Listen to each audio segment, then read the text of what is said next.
Voilà, je ne donnerai pas votre bio en entier, tellement votre parcours est incroyable, mais juste en quelques mots, vous êtes docteur en médecine et interne en chirurgie, vous êtes commandeur de la Légion d'honneur, membre de l'Académie des technologies, médaille d'or de la Société de géographie et ambassadeur des pôles et de l'océan à l'UICN.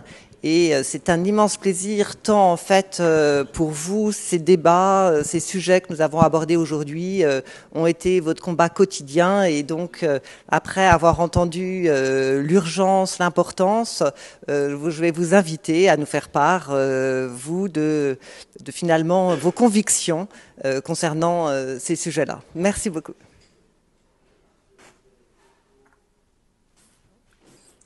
Donc c'est moi qui ai la parole, là, hein? Oui, tout à fait. C'est à vous. Excusez-moi. D'accord. Oui, malheureusement, je n'ai pas suivi tous les débats. J'en profite pour rebondir sur ce dernier débat que je viens d'entendre sur le recyclage. Et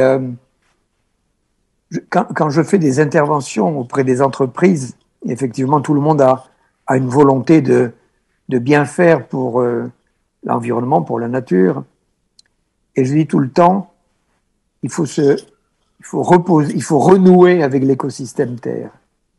Et l'écosystème Terre, originel bien sûr, avant la civilisation carbone, avant nous, repose sur 3 piliers. D'une part, la production primaire. La production primaire, c'est le vert, c'est la nature, ce sont les arbres, c'est tout ce qui pousse sous l'action de la lumière, grâce à un phénomène formidable qui s'appelle la photosynthèse, à partir de quoi la nature s'est développée depuis des milliards d'années. La photosynthèse, c'est la capacité qu'ont les plantes à capter la lumière du soleil, et sous l'action de la lumière du soleil, capter le gaz carbonique qui est dans l'air. Elles en font du glucose, donc elles se nourrissent, et nous libèrent de l'oxygène. Ça, c'est la photosynthèse, c'est le miracle des plantes.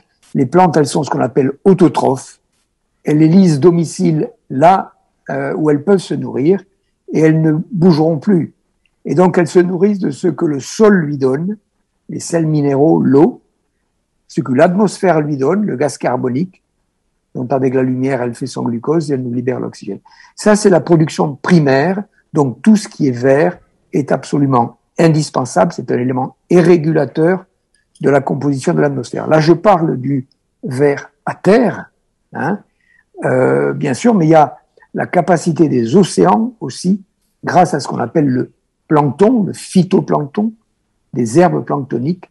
Et donc, ces herbes planctoniques, c'est de la verdure, hein, ce sont des microalgues qui, sous l'action du soleil, captent le gaz carbonique qui est dans l'air. Voilà.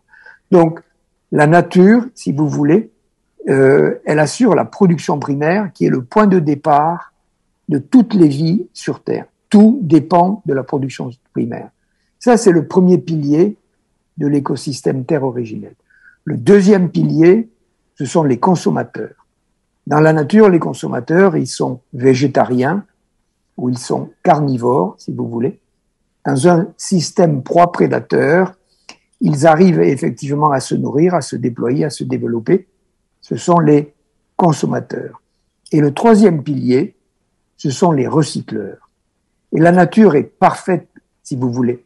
La nature, si vous voulez, elle est riche. Les recycleurs, ce sont bien sûr des animaux que l'on connaît, le chacal, la hyène, si vous voulez, tout ce qui va manger les corps en fin de vie, la matière organique.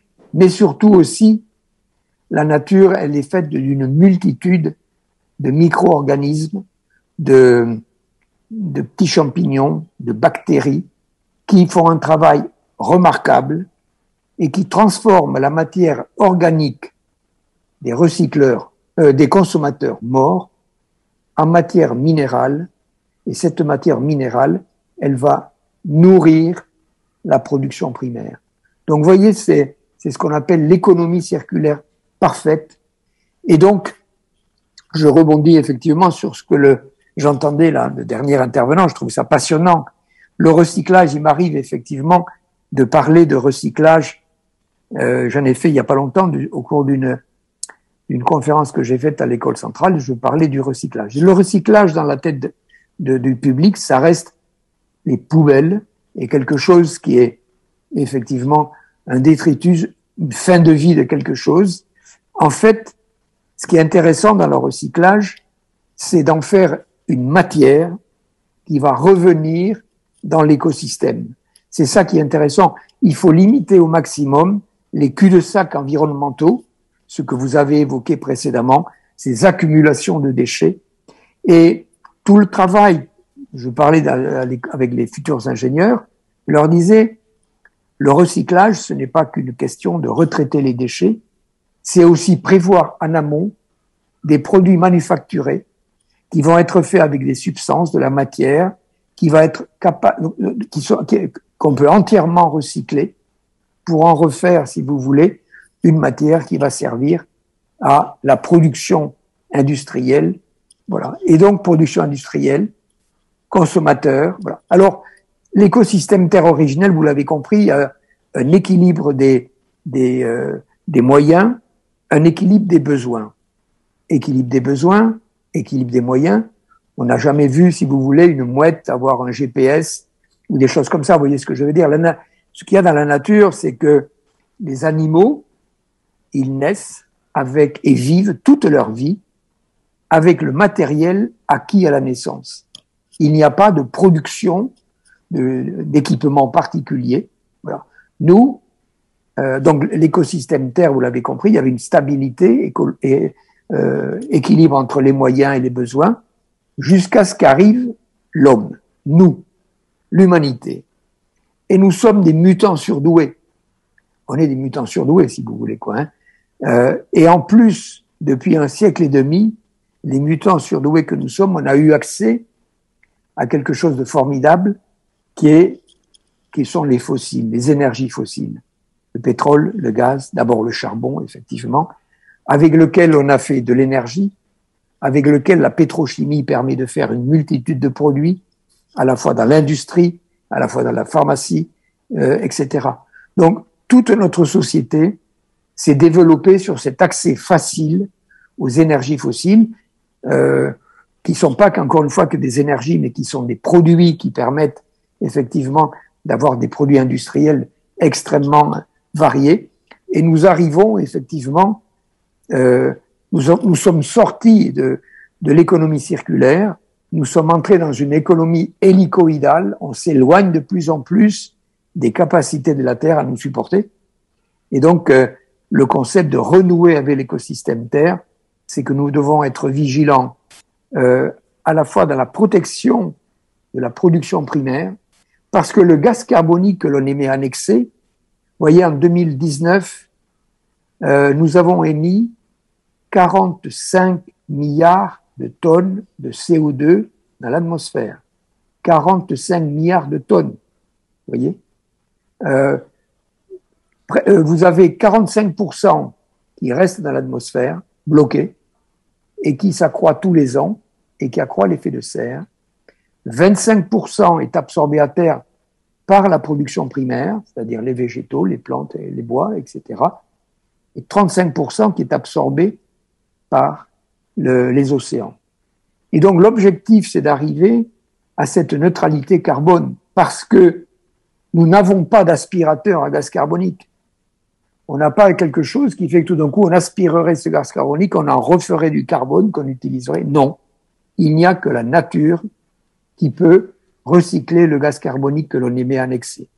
Donc soyons vigilants sur la protection de la production primaire. Quand on parle de conserver les prairies, des haies, on encourage tout le temps à planter des haies, les arbres, les forêts, vous voyez. J'ai fait une intervention il n'y a pas très longtemps pour la Fédération française du bâtiment, et à la fin on m'a dit, vous avez un message. J'ai dit oui, réfléchissez avant de couper un arbre. Parce qu'en fait, un arbre, si vous voulez, ça met une quarantaine d'années ou 50 ans à être vraiment efficace. Donc, gardons les arbres. L'arbre, si vous voulez, c'est un régulateur. L'arbre, dans sa croissance, il va capter le gaz carbonique dans ses feuilles et il stocke le carbone dans le tronc, dans les branches. Quand vous allez acheter chez, je sais pas, dans un magasin de bricolage Castorama ou autre, une poutre en bois qui fait 5 kilos, vous avez acheté 2,5 kg de carbone. Le poids sec d'un arbre, c'est la moitié du carbone. Donc les arbres, ensuite l'arbre, c'est un régulateur des sols, si vous voulez. Il va réguler l'humidité, il va permettre à l'humidité de descendre dans les sols, il stabilise les sols. L'arbre, c'est aussi le gîte et le couvert de la biodiversité. Ça permet d'accueillir une multitude à la fois d'animaux, d'insectes, qui vont être des protecteurs des cultures. Donc, et l'arbre, si vous voulez, un arbre majeur, aujourd'hui, un arbre qui a un être ou un chêne qui a 45, 50 ans, vous m'entendez, transpire tous les jours 250 litres par jour. 250 litres par jour. Vous voyez l'hygrométrie qu'il amène, et en même temps, vous imaginez la souffrance aujourd'hui dans ces périodes de sécheresse. Donc, la production primaire à protéger, soyez des consommateurs avertis, des consommateurs, je dirais, intelligents, mais avertis à la fois sur ce que l'on achète, sur ce que l'on mange, sur la production et les économies d'énergie. Toute la liste, on la connaît, si vous voulez. Et puis, troisièmement, soyons des bons recycleurs. C'est ça qui est important. Faisons attention à l'ensemble des déchets. Donc, ce sont des choses qui paraissent toutes simples, mais avoir en tête l'image de renouer avec l'écosystème terre originel, ça permet d'avoir un canevas, si vous voulez, qui permet de se dire, là on est bien, là on n'est pas bien, là il faut qu'on améliore les choses. Voilà ce que je peux dire sur le renouveau avec l'écosystème terre. Alors, votre sujet, effectivement, il est le lien enseignement des questions écologiques et l'entreprise. On a une sous-culture totale de ce qu'est une entreprise, mais une sous-culture totale. On a des clichés, des images, et on met tout sur le dos des entreprises, bien sûr, sans trop savoir la complexité des choses. Et il est évident, prenons un exemple, l'énergie, puisque c'est quelque chose qui nous concerne tous, effectivement. Il faut le plus possible, l'effet de serre est chargé particulièrement par les transports, tout type de transport. Donc l'idée, c'est effectivement de limiter les transports le plus possible. Mais quand vous vous déplacez, quand vous voyagez, moi j'étais hier à Bordeaux faire des essais en mer du futur Canot, le nombre de voitures, de camions qui se défilaient, c'est ce que j'appelle, on ne va pas arrêter d'un coup, si vous voulez, la machine économique. Alors on dit qu'il faut s'arrêter. Très bien, mais heureusement, si vous voulez, il y a des jalons. L'Europe a mis un jalon sur place, c'est-à-dire 2035, on ne construira plus des voitures thermiques. D'accord? On ne construira plus des voitures thermiques. Mais ça veut dire aujourd'hui, effectivement, si on veut passer en électrique, si vous voulez, ou éventuellement en hydrogène, vous vous rendez compte effectivement de la révolution industrielle que ça représente. Et donc, il faut entrer dans ce processus-là. Il ne faut pas, et je me rends compte que la jeunesse aussi, elle est, moi j'étais en mai 68, on était pareil, quoi. Moi je me souviens en mai 68, on avait une réunion à l'Assemblée Générale. Donc c'était pour ou contre le doyen. Bon, bien sûr, à l'unanimité, on était contre. Mais personne ne savait très bien à quoi ça servait un doyen, mais on était contre. C'est normal. Donc il y a cette révolution de jeunesse, je dirais, qui est normale, qui doit être incitative. Et je dis à ces jeunes que je rencontre, d'accord avec vos manifestations, on a besoin de votre fraîcheur du cerveau. Parce qu'on est devant une révolution industrielle, et effectivement, et là, on va avoir besoin d'intelligence. Vous avez le cerveau frais, on a une multitude de capacités de choses aujourd'hui, d'accès à des moyens de recherche. Donc, c'est ça la transition. Et je dis tout le temps, vous avez presque des futures 30 glorieuses qui arrivent, mais sur des nouveaux concepts. Et ce que je viens d'entendre à l'instant, de faire ces petites pierres de refossilisation, je trouve ça génial et c'est un exemple. Mais ce qui était intéressant aussi de ce qu'il a développé, il a fait de la recherche, mais ce qui est intéressant, c'est de faire valider cette recherche et la mettre en œuvre dans le tissu social, c'est-à-dire l'insérer par une entreprise qui va prendre des risques, qui va faire preuve d'imagination pour arriver à lever des fonds. Et c'est toute la vie. Et nous ne sommes pas, je parle en France, nous ne sommes pas familiarisés avec les vertus de l'entreprise. On ne parle tout le temps que de l'entreprise qui fait mal les choses, vous voyez, bien sûr, mais si on se lance un peu, si on fait l'effort d'aller regarder comment fonctionnent les choses, on se rend compte qu'il y a à l'œuvre des réponses, et c'est ça qu'il faut encourager.